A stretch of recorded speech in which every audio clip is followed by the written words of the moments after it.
All right, everybody, welcome in. Welcome in on this Thursday. It is October 2nd, and it is a little bit of a muggy day out there, so definitely not the best beach weather for sure. We are going to be continuing to see this rain that what we've been seeing today kind of continue through the rest of the work week and through the start of the weekend. So really just going to be continuing to see this very dreary weather on tap at least for the next few days, and we'll talk about why in a few minutes. But first, let's start off with our question of the day. Let us know where you're watching from and participate today, because if you want a local forecast, especially when we're talking about rain this weekend, let us know what you're doing. We'll actually give you a personal forecast a little bit later on in the show, but definitely write in, let us know where you're watching from today, and answer our question of the day. So a little bit of a backstory with this. I'll pop this up, but I'll also kind of explain why this is the question of the day. So as you do take a look here, question of the day is, when is the best time to go to the beach here in Central Florida? I'm genuinely curious because on Tuesday, for those of you who may have not looked on social media at all, and if you do look on my social media, me and my dog and I went to the New Smyrna Beach shorelines to go check out what Imelda was doing offshore. And it was actually really cool to see the waves, and actually there was a lot of people out there. But I have to say, I've never seen Flagler Avenue so quiet on New Smyrna Beach. Usually when I go, there's the entire street is completely packed with people trying to get on to drive on the beach. There's people walking around, and just every single parking lot I feel like is jam packed on Flagler Avenue during either when I was there in the summer and also in the around February time, it was the same way. So when we were actually taking a look after we were watching the waves for a while, I took my dog on a little walk like around the Flagler Avenue, and we went into a couple of the businesses, and there were two businesses that quite literally said the exact same thing. September is the slow month here in Florida when it comes to beach times. And I guess it kind of makes sense because everyone is starting to get back to school. Everyone is kind of like off their vacation time. And I think things are going to slowly start to ramp up once fall break starts to kind of get back in gear. Once, of course, we get into spring break, yeah, our region gets very busy. And then continuing to keep an eye just on the forecast as well. This is hurricane season. This is when we normally see stuff really start to brew. And that's going to be another topic a little bit later on today. So answer the question. And if you are not from Central Florida, when is the best time to go to the beach in your neck of the woods? Or when would you like to come down and visit Central Florida? Because I know, especially where I'm from New England, best time to go to the beach in Boston is literally from June to probably about August. The water is still super cold at the start of summer in June, but really it's once we hit the end of August then things start to get a little bit chilly, and then no, you don't touch the beach for quite a while until the next year. So I'd love to know, and I see a couple people writing in already. Someone writing in on our Facebook page saying that they are from Hawaii, so I would love to know what you think of the beaches on Hawaii, and you are going to be visiting Orlando soon, so hey, let us know. But answer the question of the day. Unfortunately, though, we are not going to be seeing pretty good beach days, at least for the next couple of days. So let's actually take a look of what we are expecting for your local forecast right here. We'll start off with what we're seeing out there right now, and it is gloomy, to say the least. We are seeing on our current radar, it is gloomy out there, and we're going to continue to see. That's the beach from a couple days ago, but here's what we are seeing out there right now. Mostly cloudy skies all across the region. We're seeing these little splash and dash showers, but earlier on today, a good amount of folks actually saw a good amount of rain, and so it's going to continue to kind of hold this pattern at least for the next couple of days. Right now, not seeing too much, just a couple of very scattered showers making its way into Lake County, so making its way just north of Montverde, Zellwood, Tavares, Eustis, Umatilla, starting to see those very scattered showers. This is going to continue into Sumter County as well. So Coleman, just north of Bushnell, seeing a couple of scattered showers. Up in Marion, Alachua County, seeing a couple of very scattered showers as well. But the majority of that rain already kind of passed already. So St. Augustine down to Palm Coast and Flagler Beach, still seeing a couple of very scattered showers out there. And then as we make our way further to the south, As we zoom out a little bit, we're seeing a good amount of rain in South Florida, and there's a reason why. And we're going to see our rain chances kind of on a more elevated side as we take a look at the next couple of days. But let's actually do a check outside. I am taking a look at our cameras right now, and I want to pull up our SunTrust North camera if we have a second. And it is just gloomy out there. Like this is the best, not best day to go to the beach, but best day in order to just curl up and kind of just take a nap. I feel like I have not been able to get out of my way the entire day today. So let's actually pull up our Hyatt camera. Our Hyatt camera is gloomy as well. Maybe seeing a couple peaks of sunshine. I see a little bit of a lighter sky up by the Fox 35 logo, but it's gloomy out there. Mostly cloudy skies, and that's what's also going to kind of trap our temperatures in the mid upper 80s as we take a look at the next couple of days. Seeing a couple people writing in, answering our question of the day. We will get back to that in a second. But writing in Joyce on our Facebook page, my cruise is this Sunday to the Bahamas. We will get back to that in 1 second when we talk about the tropics, but I think it might be a little bit choppy out there for you. So Joyce, I really hope you do not have any seasickness, or you do pretty well in a boat, because things may be a little bit rocky, especially by the Bahamas, because they did just get hit with a Category 2 Imelda, and we just got brushed. So very, very rough surf. So fingers crossed, Joyce. I really am hoping that you do not get seasick, because personally, I think I would be a little bit woozy. Speaking of the tropics, and Joyce, you bring up a very good point with that. So we are keeping a very close eye on the tropics. Good news is that Imelda is now post-tropical. We are just seeing a lot of moisture in the central Atlantic. So we're not really focusing in on Imelda anymore. We're focusing in on not one, but two zones of interest coming up within the next couple of days. So as we do take a look, here's what we're looking at. We have a new zone, which is only a 10% chance, excuse me, of development over the next 7 days. So this disturbance is actually going to be lingering over southwest Florida, and you saw a couple of those scattered showers just a moment ago. You can see with the cloud cover, we have a good amount of moisture that's going to be making its way over the peninsula, and hence amping up our rain chances over the next couple of days. So this disturbance will linger over southwest Florida. It's going to increase our rain chances, especially through this weekend, but as it makes its way back into the Gulf, we may see the possibility of development. It is way too early to tell quite yet, but definitely something that we will be keeping a very close eye on for the next couple of days. Let's bring you locally. So again, we were talking about those rain chances, and they're going to stay pretty high. So taking a look, pretty much 70% rain chances through the rest of the work week and the weekend, amping that up to 80% chance. Luckily, though, nothing severe. That's the good news right there and the big takeaway. It is just going to be a lot of rain, especially on Monday, widespread rain all across the region. And because we're seeing all of this rain kind of coming in off the East Coast and moving further into Central Florida, really the highest rain chances are going to be along the coast. And then those showers slowly going to start to fizzle out as they make their way inland. So it's not going to be a total washout for everybody, but some areas are definitely going to be seeing more rain than others. So through the rest of the evening, it's going to be gloomy. Taking a look at tomorrow, same thing. And we'll take a look at your local forecast and really time out that rain in just a few minutes. But overall, there is the possibility of some flooding, and that's not just because of the rain that we're expecting. Yeah, we're going to see a good amount of rain, but because that surf was so rough coming into the shoreline, that's going to pose a flood risk for areas, especially along the St. Johns River, over the next couple of days. So just make sure if you do live along St. Johns River by Cocoa Beach, up towards Titusville, near Sanford, even up towards DeLand, and even further into Volusia County, make sure you are just staying weather aware with that, because again, those, even though this is way far inland, all that water came into shore, so it has somewhere to go. Oh, it needs somewhere to go, and that's where it's going to be headed, into the lakes and rivers up the St. Johns River and any other like little tributaries that may be along the Florida coastline. So that's what we're going to be in for the next few days. We are going to take a quick break in a couple of seconds, and then we'll talk more about the tropics. Brooks has something coming up, really kind of delving in deep of why we're going to be watching the Gulf over the next couple of months, for the possibility of tropical development, and that's what we're going to be kind of really shifting our focus to. October, we see, especially in the Gulf, those waters are extremely warm, which can easily cause and help out with a spin up like we did see last year. So we're going to take a quick break in a couple of seconds. We will be right back. But if you didn't answer the question of the day, when is the best time, wherever you're from or here in Central Florida, to go to the beach? We'll take a quick break. We'll be back in 2 minutes. Stick with us.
All right, everybody, welcome back. So, switching gears to the tropics a little bit, I saw here in the comments and on our Facebook page that we have someone who is heading out on a cruise to the Bahamas. So, we are definitely hoping for the best for them. So, again, good luck if you are heading out on a cruise for the next couple of days, or if you are planning on heading out from Port Canaveral this weekend. It is going to be rough out there, and especially if you're heading to the Bahamas, Bermuda, it is definitely going to be rocky out on those shores. And something that we're watching very closely over the next couple of days is the potential for some tropical activity, but luckily it is going to be making its way over the peninsula, kind of cutting off that potential.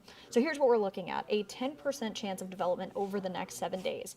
Very, very low, and we'll pull up the satellite in 1 second.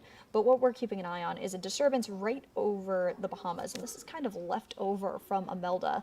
This is what's going to be making its way over the peninsula, kind of amping up our rain chances over the next couple of days for sure, and then making its way into the Gulf after that. That's the expected path, and this is going to be quite literally through the weekend and into the start of next week. So quite a long stretch is where we're kind of going to be stuck in this very wet pattern over the next couple of days. So here's the latest. So we're seeing not only this system right here, we are keeping an eye on another system as well. This is in the central Atlantic, and we can see another 20% chance of development across the central Atlantic as well.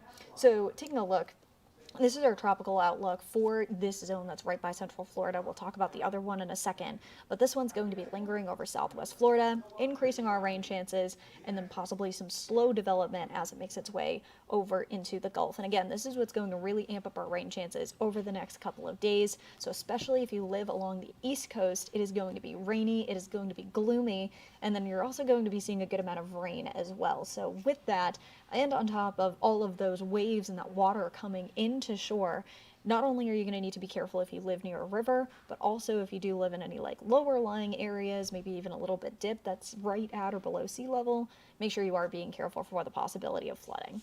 So this is one area that we're keeping an eye on. This is another area we're keeping an eye on. It's a wave that is making its way just off the coast of Africa within the next couple of days. So as it makes its way in across the central Atlantic, that's when we could be seeing the possibility of something brewing in the tropics. But again, this is only a 20% chance of development over the next 7 days. So something that we're going to need to watch. Reason why we have been seeing such rough waters the past couple of days is because of Imelda. And Imelda made landfall in Bermuda overnight last night and really impacted there. They clocked in over 90-mile-per-hour gusts, and that is crazy as this Category 2 storm made its way over the island. So for the folks, again, who's maybe cruising over the next couple of days, waters are going to be extremely rough. So post-tropical storm Imelda, this storm kind of tapped into some of that cooler water in the Atlantic, and even though it's still holding that Category 1 strength of 75 miles per hour, it lost the tropical characteristics. So that's why it's called post-tropical cyclone Imelda. This is still a pretty powerful storm, and it's going to continue to make its way off to the northeast, and this is where it's going to almost kind of follow back and continue to bring in much more rain across Europe. So it's going to be extremely gloomy here in Florida. It's going to be extremely gloomy across the pond as well. So that's what we're seeing with Imelda. And even though Imelda is far, far gone, it really stirred up the waves for sure. So rip currents are going to be continuing to stay dangerous. Beach erosion is still possible, and large breaking waves from 5 to 8 feet is possible until Sunday morning. That's this high surf advisory that's in effect all along Florida coastlines and the southeast coastlines up to the Carolinas. Very, very rough waters over the next couple of days. So if you do have any beach plans, stay out of the water. That's the biggest advice I can give. We also watch October, especially in the tropics, for a couple of other reasons as well. And I'm going to pass it off to Brooks because he's going to talk about a little bit more in depth of why we're going to be continuing to keep an eye, especially on the Gulf, as we head through the last 2 months of hurricane season. So Brooks, I'll pass it off to you. Welcome to October. Now's the time we've got to take a really close look at the Gulf as well as the Western Caribbean, because these become the main development zones for tropical systems. And when tropical systems develop here, they can affect us here. In fact, October, if you look at climate history, is the most active month for direct tropical impacts to the state of Florida. Now, there's nothing out there right now, but that could change. That could change coming up here in about the next 8 to 10 days, and this is why. There's something called the, get ready for it, Madden-Julian Oscillation, or as we say in weather, the MJO. And it's a global weather pattern that was first identified by two scientists, Madden and Julian, identifying an eastward propagating wave that's large scale. It's like half of a hemisphere. And it goes around the globe every 1 to 2 months. And wherever it goes, it enhances storm patterns. And wherever it exits, it creates kind of like a high pressure, sunshine filled sky. And we're talking entire bits of the ocean. Now, let's take a deep dive into what that means for us, because that MJO, that Madden-Julian oscillation, looks to set up right over that zone of most likely development. And so we're going to take a look at this chart. This looks really scientific, so I'm just going to walk you through it here. And we can go up here and I'll interact with the map here on this wall. But essentially where you see these dark green characteristics, this shows you what's called upper level divergence, and it's a way to identify where that MJO may be going. And whenever you have, and this happens to be over the Caribbean and the Gulf, a widespread region of upper level divergence that here extends into the eastern Pacific, that lets you know that there's a lot of thunderstorm activity, because as air is evacuated high in the sky, it has to fill in at the lower levels, creating a surface convergence and thunderstorm activity. So again, this is going to max out in the next 10 days for this first 2 weeks of October, from Cuba down through Puerto Rico, down to the Caribbean, westward through the Western Gulf, the Caribbean, into the Yucatan Peninsula and the Eastern Pacific. On top of that, these black lines indicate the actual presence of the epicenter of that MJO pattern, which will be right over this region. So in summary, we're going to have to very carefully watch this area over the next 10 days for potential development, maybe in the Western Caribbean, maybe in the Gulf. And what often happens is that when storms form there, they come dangerously close to our area. We saw it as soon as last season with Hurricane Milton, a big Cat 5 in the Gulf, a Cat 3 at landfall, but it did a lot of damage and unfortunately took a lot of lives. So we're going to watch this very carefully. Want to pull back the curtain and give you an idea of some of the things we track behind the scenes to bring you a better forecast. All right, that's the latest from here. Back to you. Thanks, Brooke. So overall this season, what we've been seeing so far is multiple big hurricanes. We had Erin Category 5, Gabrielle Category 4, Umberto Category 5, and then Imelda was a Category 2 storm. So next couple names on the list, we have Jerry, Karen, Lorenzo, and Melissa on the roster. And we're in October now. We're kind of starting to see the light at the end of the tunnel. We have about 2 months left, 2 full months left. Hurricane season ends at the end of October, but 25% of all tropical activity happens in the month of October, and things were pretty rapid fire at this time last year. Of course, we had Milton this time last year, so we're going to be kind of very much watching things very closely, because again, even models 2 and 3 weeks out are already possibly clocking in that we could be seeing the potential for tropical activity in the Gulf as well as in the tropical Atlantic. And even 3 weeks out, that chance actually goes up. So we're going to be very much on edge for the next couple of weeks, because again, hurricane season is not over yet. So best thing you can do is make sure you are staying prepared. One other reason why we kind of watch the tropical Atlantic very closely over the next couple of days is because of what we call the CAG, or the Central American Gyre. The Central American Gyre really pulls in that moisture, and this could easily cause a spin up, and this is exactly what we saw with Milton and Helene this time last year. So we're going to take a quick break. Make sure you get your comments in. Answer when is the best time to head to the beaches here in Central Florida. We'll take a look at your comments and your local forecast coming up in a little bit. Stick with us. Welcome to October. Now's the time we've got to take a really close look at the Gulf as well as the Western Caribbean, because these become the main development zone.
There we go. All right, let's actually take a look at your comments of what you've been submitting on Facebook and YouTube. And if you'd like to get in on the fun, definitely watch on there. We'll take your comments from what you're commenting in the comment section and bring it up here, not only answering the question of the day or personal plans that you might have coming up that you want a personalized forecast for. So definitely write in for that. All right, let's take a look at a couple of the comments. Scott writing in from Edgewater saying that it is very wet. Thank you for updating us. Scott, unfortunately, it is going to continue to stay wet because of the pattern that we're in that disturbance in southwest Florida. That's what's amping up our rain chances and funneling in a lot of tropical moisture over the next couple of days. Joyce writing in that you are taking a cruise to the Bahamas on Sunday.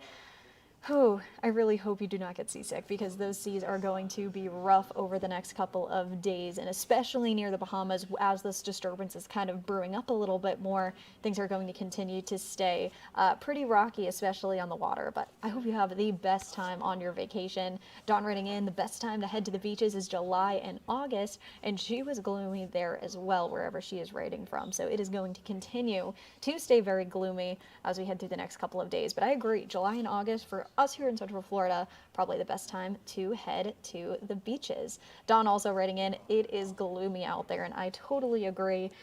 It is one of those days where you just want to curl up, read a good book, take a solid nap, and just stay inside. A little bit of a behind the scenes thing. I'm quite literally in a blanket right now because it is so gloomy. So a little bit of behind the scenes right there. Next comment, Vicky writing in saying Palm Bay, best time to head to the beaches, September and early mornings. I totally agree. I like to head to the beach very early if I can to try to beat the crowd and then kind of start to make my way out of there by the early afternoon when it starts to get almost too hot and uncomfortable, and then you can just enjoy the cooler mornings before it kind of gets a little bit warmer. This is a very cool comment that I thought. This is on our Facebook page. We're writing in from Hawaii, but they're moving to Orlando soon. I moved here just over a year ago, and I absolutely love it. So I hope you love it as well, and good luck on the move. That is a very, very far move. So happy you're moving here. All right, that looks like all of our comments. Let me do one quick one. Look, Elaine Tovet writing in from Holbrook. Exciting. So we're watching from Massachusetts.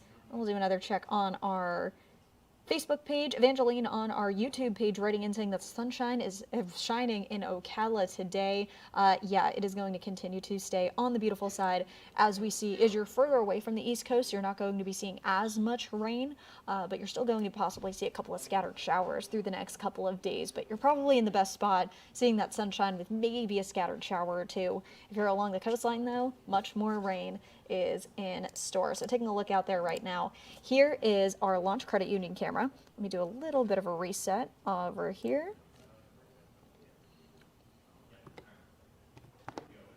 Okay, here's our Launch Credit Union camera, and we're going to continue to see just those very windy and gloomy, rainy conditions over the next couple of days. So something that we're going to be watching for sure is, of course, that rain. And here's what we're looking at right now. Very scattered showers up by Palm Coast. Again, we had somebody writing in from Ocala on our YouTube page, Evangeline. It is sunny over there. Maybe a little bit of a scattered shower just off to your north, but just very splash and dash showers is what we're seeing out there right now. And this is pretty much going to be continuing the trend as we head, just kind of waves of moisture making their way across the region. So to time out what we can see for those scattered showers through the day tomorrow is pretty much just going to be all day long, and that just adds to the fact where it just makes you just want to curl up and take a nap or read a good book. So through the next couple of days, here's what we're looking at. Elevated rain chances for sure. So through the rest of the evening, continuing to see those scattered showers, mainly across Cocoa Beach and Palm Bay. If you're in those areas, you're probably going to get hit a little bit more. And taking a look as we head through the overnight tonight, more showers making their way onshore. Palm Coast, Daytona Beach probably going to get hit with some of those harder rain showers, and then just very scattered showers as we head through your Friday. But it's just enough that it's going to be hitting a lot of places, but they're going to be very quick showers. Maybe a few more of those stronger showers kind of kicking in as we take a look at your Friday afternoon with a little bit of help from the sea breezes. But it's going to be breezy, it is going to be cloudy, it is going to be rainy. Definitely not the best forecast for us here in Central Florida. So heads up if you do have any plans, at least through this weekend, you may need to pack the umbrella or just kind of save yourself the trouble. If you have any outdoor plans, try to make those inside. Let's pop up your 7-day forecast and we'll take another look at the comments. We are going to continue to just see very gloomy conditions. We'll pop up this full so you can see it, and just make sure you can take a look at your forecast from your own hometown. And here's what we're looking at for the next couple of days. Gloomy, gloomy conditions for sure.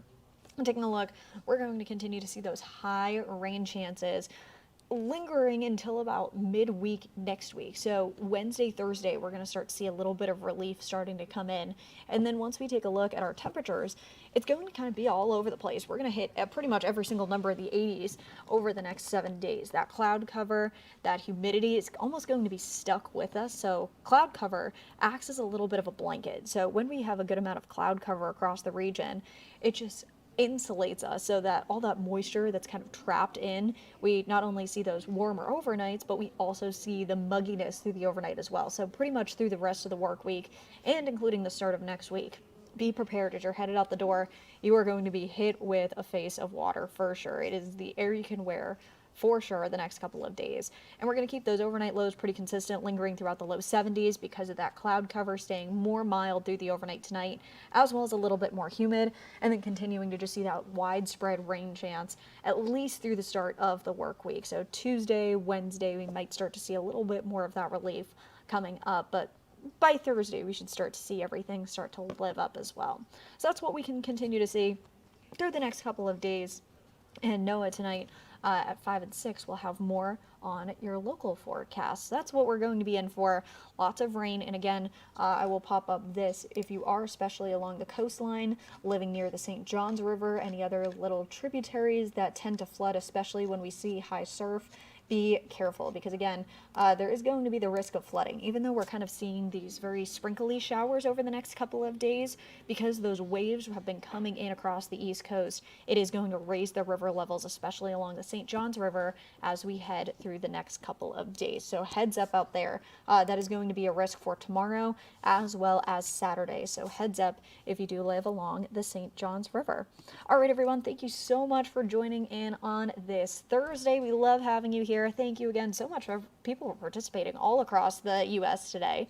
So we are going to be back here same time, same place tomorrow. And have a wonderful rest of your Thursday. Have a great Friday and have a great weekend. Try to find a little bit of sunshine in all the rain that we're going to get over the next couple days. Have a great night, everybody.